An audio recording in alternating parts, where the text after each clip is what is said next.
Allahu Allahu Allahu Allah Allahu.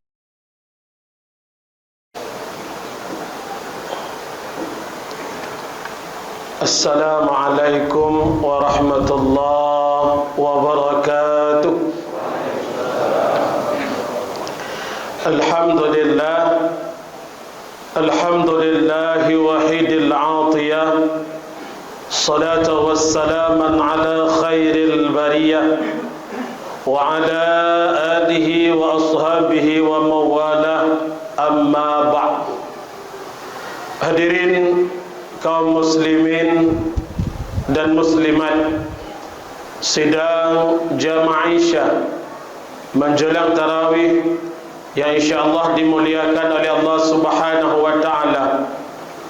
Ikraman yang mulia kepada Imam Besar Masjid Al-Mabrur, penghormatan kepada Tunku Imam Kampung, penghormatan kepada Bapak Gusi, pengurus masjid, serta seluruh hadirin yang telah berhadir di rumah Allah yang sangat mulia raya ini.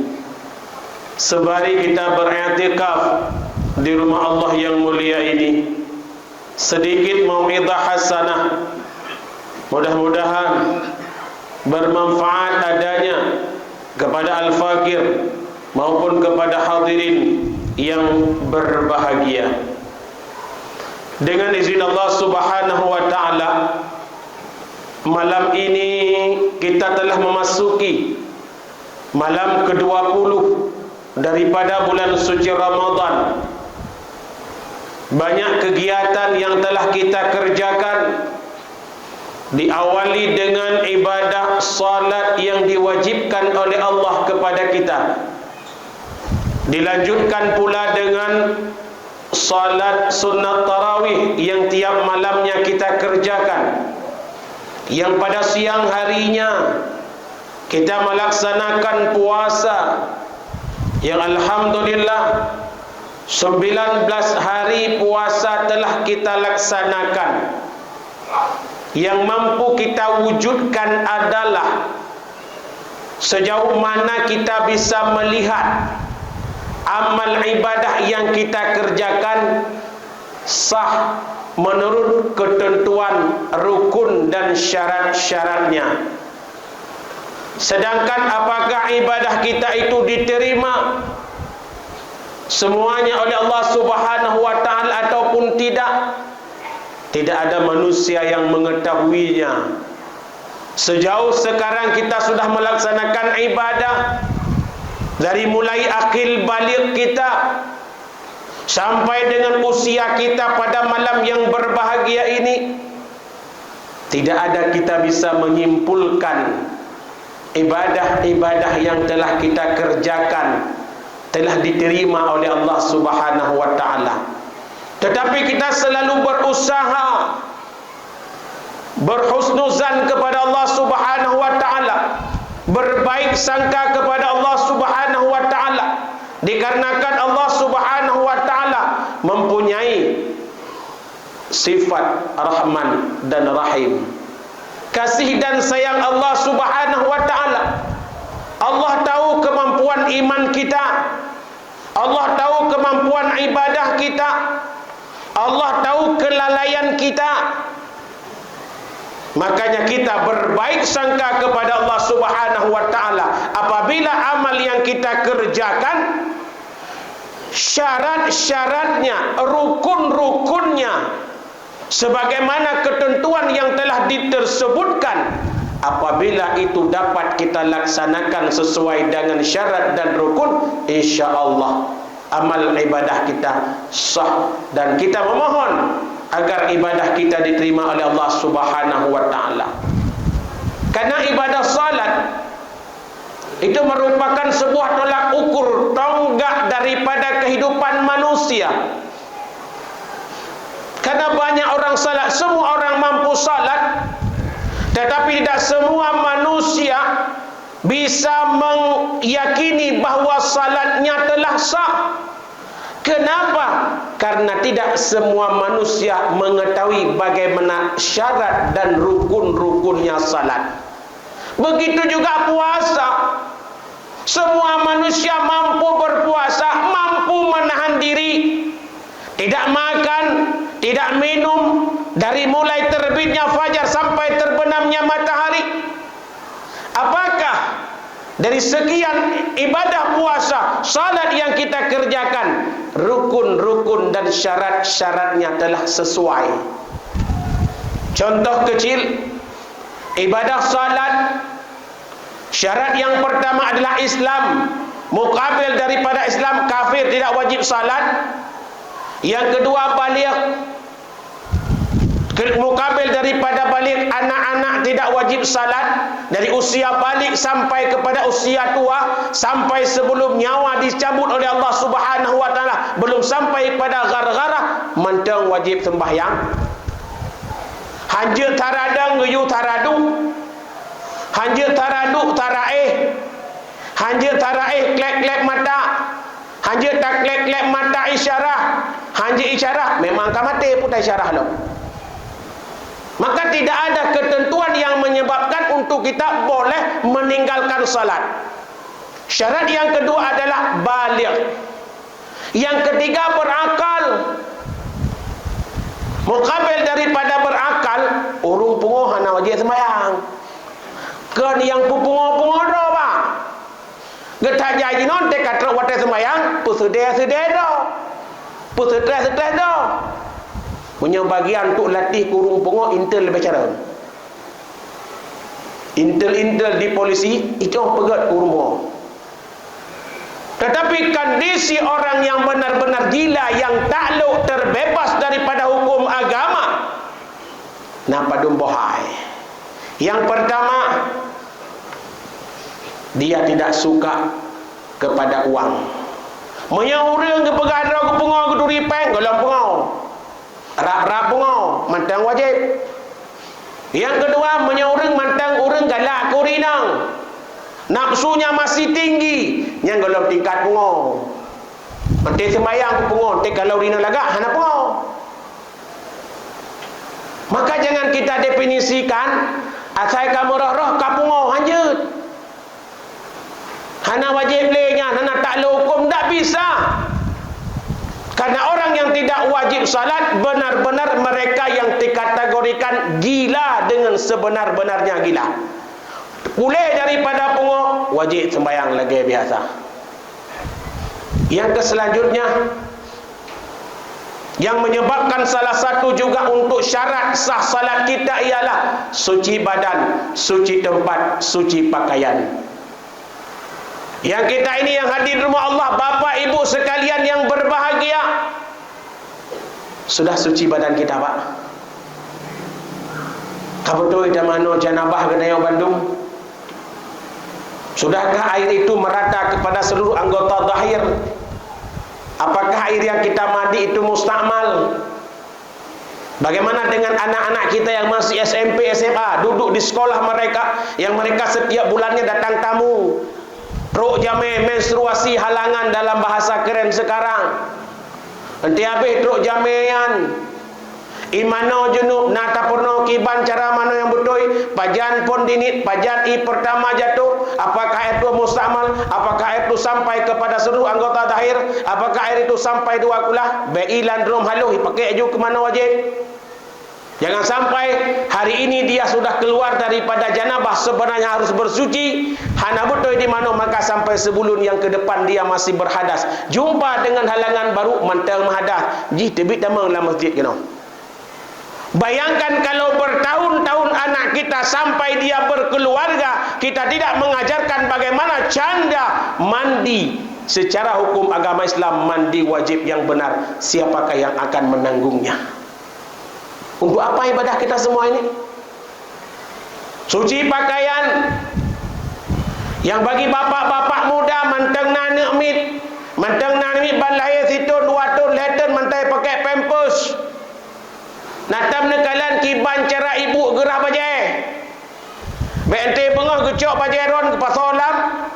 mesin cuci, gecok singlet, ngeja kolor anak mit yang bunuh mang naik pakai pampers. Kadang-kadang pampersnya ni kalian tumbuh, pohana tumbuh daripada pipis anak kecil. Cok pasal lamnyan, pasal i hana tro dua kula, pasang rinso.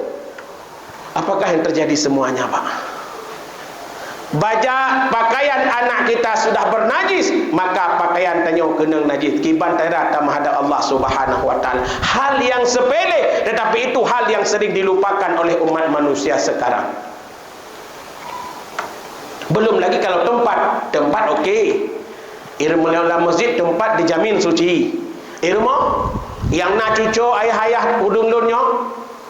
Kadang-kadang anak-anak pampers litung inan cok leh mak nyok ngempel-pel laju menat asai kai kalian tato kagli. Apakah sudah benar bersih suci?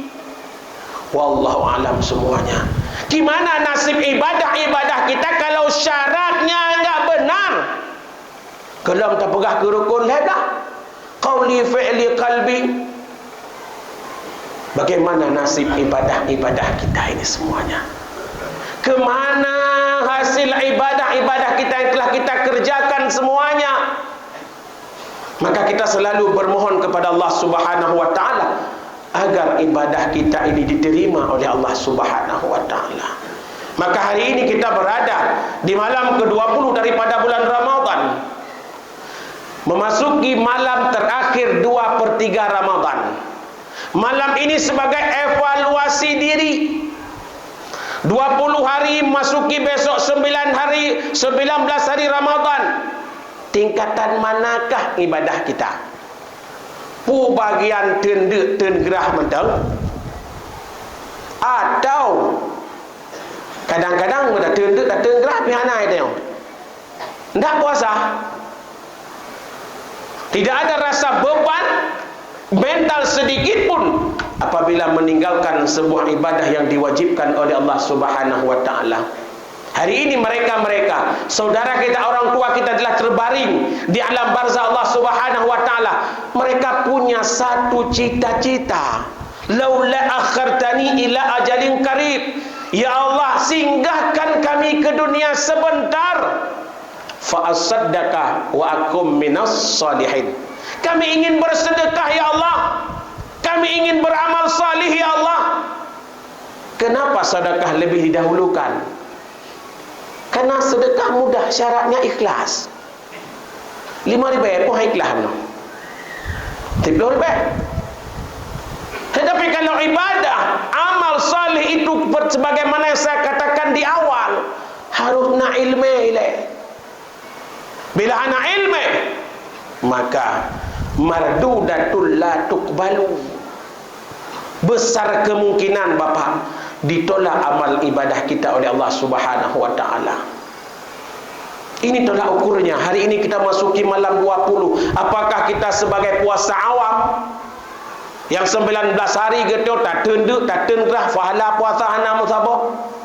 Apakah kita tergolong kepada puasa khusus yang memang kita telah berpuasa pada siang dari pagi sampai maghrib, ibadah kita diterima oleh Allah Subhanahu wa taala sah menurut syarat dan rukunnya?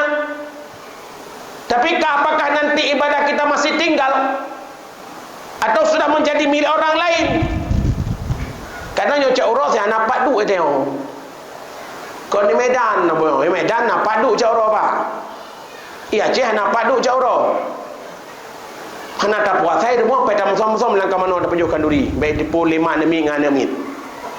Tapi kalau malam, berapa banyak manusia-manusia yang telah dia kumpulkan pahala ibadah salat, ibadah puasanya, tetapi pada malamnya ibadah puasa tersebut pahalanya telah menjadi milik orang lain. Duk berkelompok pegah haba-haba kepada menyangkut dengan kehidupan orang lain.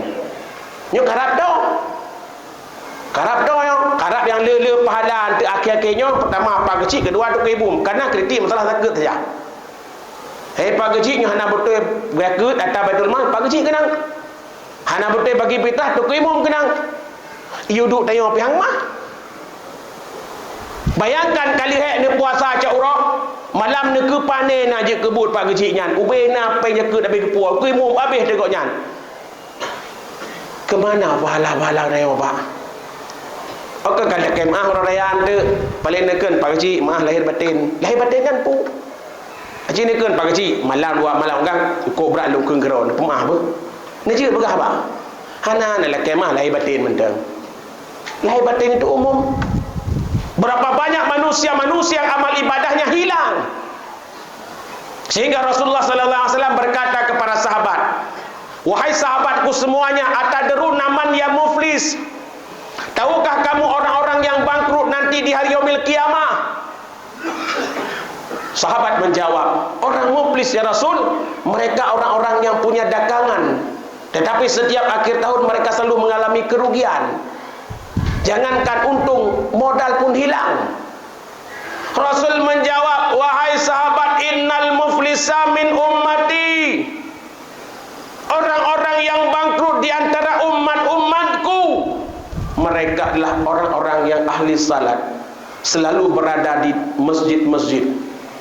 Mereka-mereka yang selalu berpuasa, mereka-mereka selalu berzikir, mereka-mereka selalu berhaji, berumrah. Tetapi selama hidupnya mereka punya urusan dengan orang lain. Mereka pernah memfitnah orang lain. Mereka pernah menghibah orang lain. Mereka pernah mengambil hak yang milik orang lain.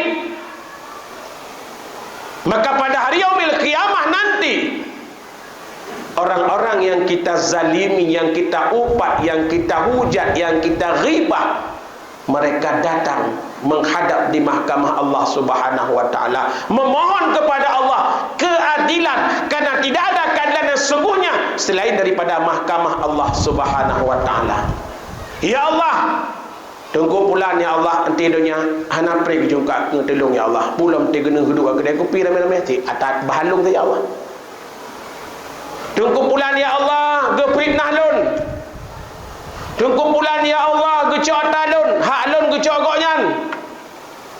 Hari ini ya Allah, saya menuntut keadilan ya Allah di mahkamahmu ya Allah. Maka pada saat itu Allah mintakan malaikat, cek kebaikan orang bunuh, cek ke orang yang difitnahnya, ke orang yang diribahnya, ke orang yang dihujatnya, ambil. Maka seluruh amaliyah kita diambil menjadi milik orang lain. Padahal kita ahli ibadah. Si awak dang tahap toto ngimum tapi pada akhirnya seluruh amal ibadah kita menjadi milik orang lain. Kita kering kerontang tanpa ada modal apa-apa. Maka yang perlu sekarang, jagalah lisan, jagalah hati, jagalah penglihatan, jaga seluruh anggota zahir kita. Kalau kita sudah mengumpulkan ibadah yang sedikit ini, minimal bertahan, jangan menjadi milik orang lain. Minimal bertahanlah amal yang kita dapatkan walaupun hanya sedikit, bisa kita nikmati sampai akhir hayat kita dan bisa menjadi lampu penerang di alam barzah Allah Subhanahu wa taala. Allah tidak butuh semua amal ibadah kita. Kita telah berpuasa, Allah tidak butuh. Seandainya hari ini semua umat manusia tidak berpuasa, Allah tetap menjadi Tuhan. Tidak mau salat 5 waktu hingga Ramadan berakhir, tidak ada seluruh makhluk dunia berpuasa, Allah tidak turun pangkat dari Tuhan. Maka Nabi Musa mengatakan, "Ya Allah, mana ibadahku yang paling engkau cintai, yang membuatmu bahagia? Salatkah, puasakah, zikirkah ya Allah?" Allah menjawab, "Musa, puasa itu untukmu ya Allah, untuk melatih dirimu ya Allah, untuk melatih hawa nafsumu Musa, agar engkau bisa merasakan mereka-mereka yang hidup di bawah garis kemiskinan. Salat itu juga untuk menjaga dirimu, agar dirimu terhindar daripada perbuatan keji dan mungkar. Zikir adalah merupakan ibadah yang engkau kerjakan Musa, adalah agar engkau terhindar daripada sifat ujub, riya dan takabur. Dengan zikir bisa engkau sedikit bertawaduk, merendahkan diri untuk memuliakanku, kata Allah Subhanahu wa taala." Sehingga Allah bertanya, kesimpulannya Rasul Musa bertanya, di mana amal ibadah yang akan membuat engkau bahagia? Satu Musa, ibadah yang akan membuat aku bahagia, tenang dan suka apabila engkau melihat saudara di sekelilingmu, fakir miskin, anak yatim yang mereka dalam kesusahan, engkau hadir datang membantu mereka. dan mereka tersenyum gembira, yakin Musa, aku akan tersenyum sebagaimana mereka tersenyum. Anak yatim tersenyum dulu. Menasah masjid baru 12 juta, 20 malam baru 12 juta. Menasah masjid orang kaya adum. Kajian orang kaya ini negara remuh banjanya bibiria melum. Kerdinan peg, maka marilah infakkan sedikit harta, karena harta itu akan menjadi lampu penerang bagi kita di alam barzah Allah Subhanahu wa taala. Nyo tingkat-tingkat kita yang hana so pengen lau. Nyo tingkat abu kuta kan kelentuk dengan ronyo manteng nawak berdoa di atas kuburan. Ayah dijini manteng nawak ber di atas kuburan. Abu tu manteng santri yang setia selalu membaca doa di atas kuburan. Tanya, legemeu kuburan ke deh? Urang mak megang raya puasa, mak megang raya haji. Yang kena ya asal ulian ni. Maka kalau tidak mempersiapkan bekal sendiri, kita akan merana di alam barzah Allah Subhanahu wa taala. Yang telah dititipkan rezeki, berbagilah kepada sesama. Yang masih diberikan kesehatan, perbanyaklah bekal sebanyak-banyaknya. Hadanallah wa yakum ajma'in. Assalamualaikum warahmatullahi wabarakatuh.